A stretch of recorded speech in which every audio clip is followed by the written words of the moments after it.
नमस्कार, मी ॲडव्होकेट माणिक शिंदे, कोल्हापूर जिल्हा शेतकरी संघटना अध्यक्ष.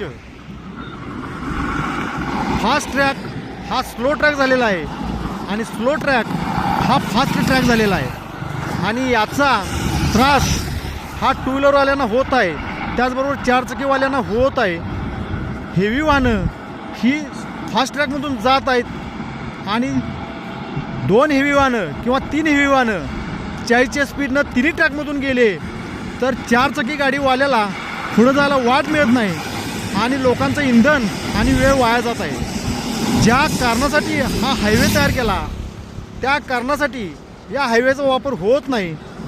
हेवी वाहनं ही फास्ट ट्रॅकमधून जात आहेत आणि जी वाहनं हेवी नाहीत म्हणजे 4 व्हीलर गाड्या ह्या स्लो ट्रॅकमधून जात आहेत.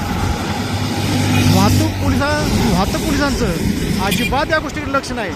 लोकांचा टॅक्स गोळा करायचा एवढंच सरकारला माहीत आहे, पण त्या लोकांना सुविधा द्यायची सरकारला काही माहीत नाही. बेळगाव पोलिसांनी या गोष्टीकडे लक्ष देणं गरजेचं आहे. कर्नाटक पोलिसांनी या गोष्टीकडे लक्ष देणं गरजेचं आहे आणि त्याचबरोबर अशा गोष्टी महाराष्ट्रामध्ये सुद्धा घडतात.